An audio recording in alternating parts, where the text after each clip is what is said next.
The good news is the most anti-inflammatory diet in the world is really simple. And when I say the most anti-inflammatory diet in the world, I'm not comparing different regions like the Mediterranean versus keto versus that. I'm talking about compiling and stacking different components without overdoing it. So jumping right into it, the baseline diet needs to be very high protein. Okay, and it needs to be relatively low carb. And it's kind of interesting because when you look at this, that's your baseline, and then you're going to add these things on top. So I want you to think of it like this. It's carnivore diet at baseline, but you're not actually doing carnivore diet. You're actually adding certain things. And there's certain carbohydrates that probably should be added, because if they're gone out of the equation, then you're going to have too much in the way of just protein and not enough in the way of potential insulin spikes that actually might help you recover. The interesting thing is Paul Saladino has some merit here. Like, this is what he's doing in many ways is probably one of the more anti-inflammatory diets. But there's other things that we kind of need to layer in there that maybe he's not doing. I don't know. I haven't looked super closely at everything he does. I'm looking at it more so stacking the research here. So when you look carnivore at base, what I mean by that is focusing on most of your diet being a good quality, moderate fat, not overly high fat meats, right? We know right now that saturated fat and sugar both in their independent silos can be very inflammatory. However, if you're in a caloric deficit and you're not overdoing it, they're probably not that bad either way, right? Where we start running into problems is through the refinement and through the alteration, right? So I'll talk about that in a minute. But from carnivore diet at baseline, what I mean is eating foods that we've evolved eating, right? And what I mean by that is foods we've had access to. The issue that we run into with some plant foods is that they have different impacts on the body. Some of them are inflammatory, some are high in oxalates, some can trigger potential reactions within the body. I mean, we use plants all the time in medicine, right? Because they do different things. Meat is pretty just baseline simple, right? That's why so many people go on an anti-inflammatory protocol that is predominantly meat, or people use carnivore as an elimination protocol. Now, safe to assume that one of the safer foods to eat from an inflammation perspective is going to be just sheer meat. But that's also not realistic long-term, because you're missing out on a few things. You're missing out on occasional insulin spikes that are probably very important for an active person. You're missing out on polyphenols that we're now having evidence of to be extremely anti-inflammatory. You're missing out on a couple other certain things that are really important for overall muscular function and electrolyte function. So let's jump into some of these other things. But first, let's look at a study that was published in the Annals of Medicine. And it took a look at type 2 diabetics. And they found that when they put them on a low-fat diet or a low-carb diet for 6 months, they lost the exact same amount of weight.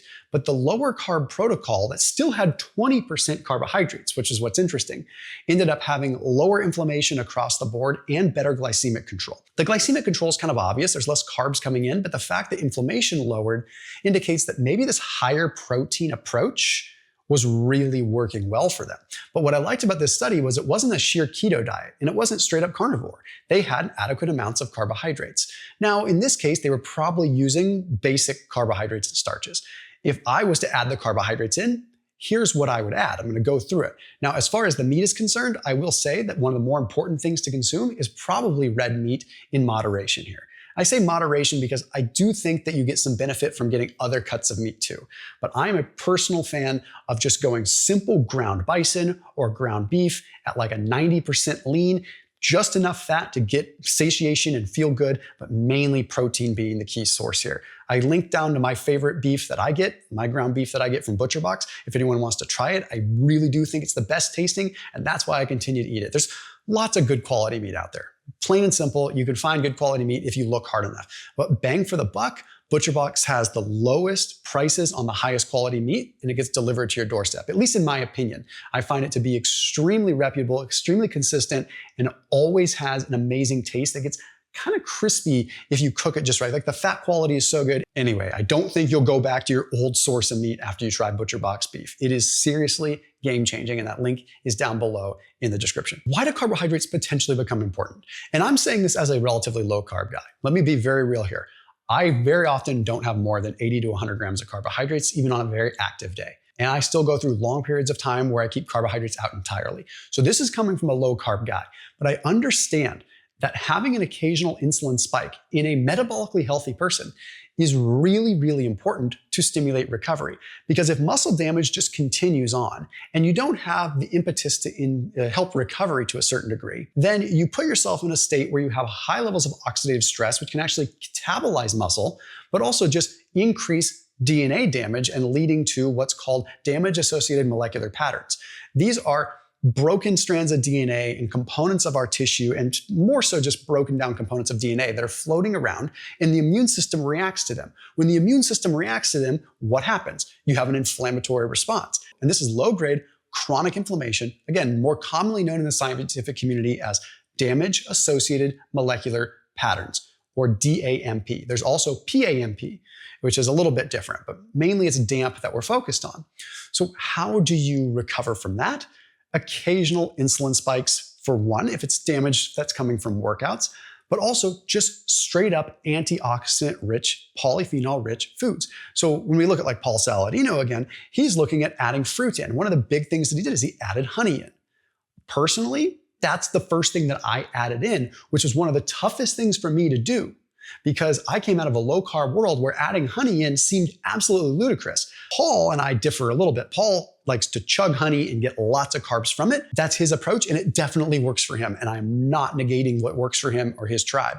For me, I started small, but I noticed that all of a sudden I had like a glow to my skin I didn't have before. And I realized that the antimicrobial components, the antibacterial components, but most importantly, the powerful antioxidants and polyphenols that are in honey were making a huge difference for me. So then I increased my dose to a couple tablespoons per day. Sometimes I have more. So adding honey in, there is merit there. And when you look at the anti-inflammatory effects of honey, the literature is stacked quite strong. But the fruit that I probably eat the most of, quite frankly, is going to be blueberries. We've got anthocyanins, we've got chlorogenic acid, and we've got quercetin. These three things support an anti-inflammatory system on all three heads. Like quercetin helps support the NRF2 pathway and allows us to produce more of the anti-inflammatory processes within the body. And then chlorogenic acid itself is anti-inflammatory and one of the most potent antioxidants. And then anthocyanins are one of the most potent antioxidants for the brain and for neuroinflammation. So hugely beneficial. The interesting thing about blueberries, if you have joint issues, it's also a natural COX-2 inhibitor. That's what an NSAID is, right? Non-steroidal anti-inflammatory is a cyclooxygenase enzyme 2 inhibitor. So you're getting a huge effect there. Now, the other thing that I would add in is going to be pomegranates. Okay, you're looking at the overall carbohydrate content to antioxidant ratio with pomegranates, and it's stellar. Not a ton of carbohydrates, but with a lot of ellagic acid, elagitannins, and urolithins, which have huge downstream effects on the mitochondria, on the muscle cells themselves, and overall inflammation. I would also recommend adding a lot of Mediterranean spices. So here's how we're stacking different attributes from different diets, right? So stacking these different spices, I'm talking about things like rosemary, because you have rosmarinic acid, you have carnosol. These are some of the most potent anti-inflammatory compounds that we know of in spices, okay? I'd be looking at things like capsaicin. I'd be looking at ginger.